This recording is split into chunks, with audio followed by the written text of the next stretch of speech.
Water एक कहते हैं सेविंग वाली चीज़ होती है, वो हम कर सकते हैं। फिर जो हम लोग प्लांटेशन अपने घर के आसपास करते हैं, क्योंकि आपने कहीं सूखी जगह में पानी जमा होते हुए नहीं देखा होगा।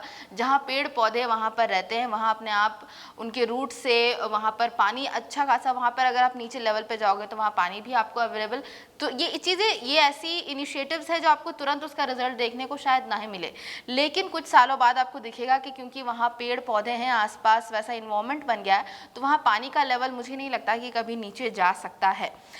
एक तो आपने ये कहा कि जो बचपन से चीज़ें, जो कॉमन चीज़ें हम ले सकते हैं। फिर दूसरा जो आपने कहा टैंक वाली चीज़ें, और अभी लॉकडाउन में भी हमने जैसा कि देखा था कि पानी सप्लाई बिल्कुल बंद हो गया था। हफ्ते में 1 बार या 2 बार टंकी से पानी आती थी और लोग लाइन में लगे हुए हैं, और वो लाइन भी टूट जाती थी क्योंकि फिर वो एक झड़प में बदल जाता था। लोग 4 बाल्टी 10 बाल्टी लेकर के आ रहे हैं, उसमें से शायद 2 बाल्टी भर पा रही है, 2 बाल्टी उसी में चली जा रही, उसमें भी वेस्टेज हुआ, काफ़ी वेस्टेज हुआ है, लोगों की होड़ मच जाती थी। क्योंकि जब आपको पानी नहीं मिलता है तब आपको आई थिंक उसकी इम्पोर्टेंस पता चलती है। और झारखंड की बात करूं तो ये एक हिली एरिया, प्लाटू रीजन कहा जा सकता है, जहां पर पानी की उतनी कमी नहीं होती है जितना हम राजस्थान जैसे शहरों में, सॉरी राज्यों में कर सकते हैं, जहां पर महिलाएं इतनी दूर जाती हैं और ज़रूरी नहीं वो पानी उतना साफ़ हो, उसी पानी का इस्तेमाल उनके नहाने में, पीने में होता है, हर चीज़ में। और यहाँ क्योंकि हमें पानी अवेलेबल हो रहा है, हर चीज़ सफिशिएंट कह सकते हैं क्वांटिटी में, लेकिन जब तक कोई चीज़ हमें मिल रही है उसकी इम्पोर्टेंस शायद हमें उतनी समझ नहीं आती है। तो क्योंकि आज वाटर डे है अनुजा, वर्ल्ड वाटर डे है, तो और जैसे एक चीज़ और मैंने इससे मेंशन कर दी कि लॉकडाउन के समय भी उसकी हमें बहुत इम्पोर्टेंस पता चली थी। और आज 22 मार्च है, तो वर्ल्ड वाटर डे के दिन आज वो दिन भी है जिस दिन से लॉकडाउन शुरू हुआ था। लोग अपने ही घर में कैद हो गए थे, एक लिमिटेड टाइम होता था कि वो इतने टाइम में दवा या जो बेसिक नेसेसिटीज़ हैं, पानी है, खाना है, उसके लिए बाहर जाकर ला सकते थे। लेकिन अभी कंडीशन बहुत सुधरी है, उतना नहीं है। तो जब हमारे पास कंडीशंस बेटर है तो हमारे पास ऑप्शंस भी ज़्यादा हो जाते हैं पानी को बचाने के लिए, जो हमारे पास रिसोर्सेज है उनको बचाने के लिए। तो एट लास्ट इस मुद्दे पर लास्ट जो सजेशन है वो हमारे ऑडियंस को क्या रहेगा अनुजा? सजेशंस क्या, जैसे कि हम लोग स्टार्टिंग में कहा कि हम लोगों ने बचपन से इस बारे में वाटर सेविंग के ऊपर हम लोगों ने पढ़ाई की है, लेकिन आम जिंदगी में हम उस बात का इस्तेमाल नहीं कर पाते हैं। तो वही है, बारिश का पानी का हम लोग अपने गार्डनिंग में इस्तेमाल कर सकते हैं, कपड़े धोने में इस्तेमाल कर सकते हैं।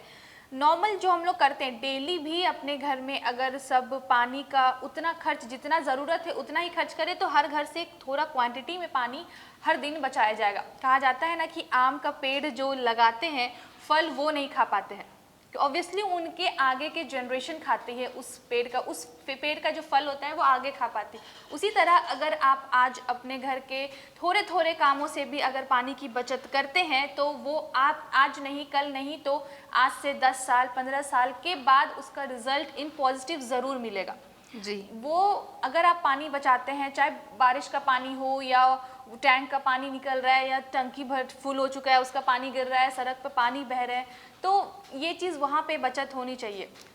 जैसे कि एक स्टोरी हम लोगों ने की थी कि हम लोग एक गांव गए थे, झारखंड के गांव गए थे, कोइंजारी, वही मेरे को याद आया, हमें याद आया भी कि वहाँ पे पानी का बहुत कमी था। वहाँ पे सरकार के द्वारा पानी का टैंक भिजवाया जाता था, 2 दिन 3 दिन के अंतराल पे पानी आता था। लोगों को वहाँ पानी की बहुत दिक्कत थी।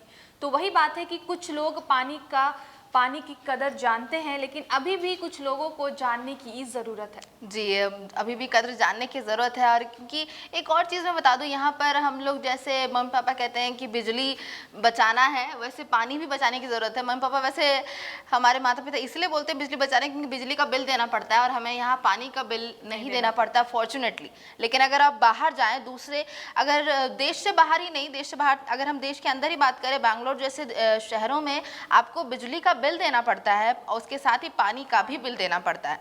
और अगर विदेशों की बात करें तो वो लोग सालाना लगभग 60,000 रुपए पानी के बिल के लिए देते हैं। तो वहाँ पर आई थिंक जब उन्हें बिल देना पड़ रहा है, उसके लिए कॉस्ट पे करना पड़ रहा है, तो आई थिंक वो ज़्यादा अच्छे से समझ पा रहे होंगे उसकी वैल्यू को। और यहाँ पर वो हमें फ्री ऑफ कॉस्ट मिल रहा है, तो वो जो बर्बादी वाली चीज़ है वो अपने आप टेंडेंसी में आ जाती है। और जैसे अगर क्योंकि बिजली बिल है, बिजली बिल वो आता है बढ़ता है तो हमारा पारा भी बढ़ जाता है कि बिजली बिल बढ़ गया है, उसके रेट बढ़ गए हैं। लेकिन जो चीज़ फ्री है उसकी हमें कह सकते हैं अहमियत पता नहीं चलती है। तो इस चीज़ का इंतज़ार नहीं करना है कि यहाँ भी हमें पानी का बिल भरना पड़े, इससे पहले ही अगर हम उसकी इम्पोर्टेंस समझ जाए। और क्योंकि आज वर्ल्ड वाटर डे है तो इसी दिन से इसकी शुरुआत करने से अच्छा और कुछ भी नहीं हो सकता है।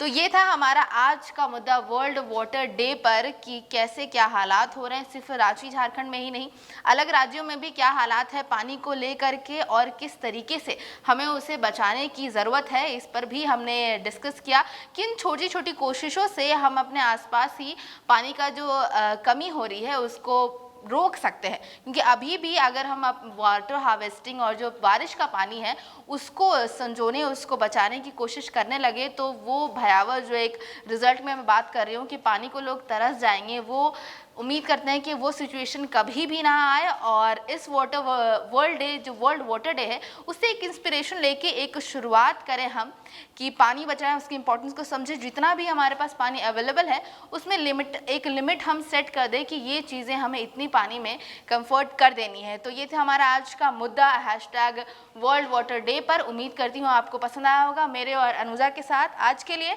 बस इतना ही। हर दिन और हफ्ते में हर 2-3 दिन हर जो प्रेजेंट मुद्दा ट्रेंड कर रहा होता है उसको लेकर के हम आते रहते हैं आज के मुद्दे में। आज के लिए बस इतना ही। जेके न्यूज़ नेटवर्क पर मैं आपके साथ प्रभा शर्मा, धन्यवाद।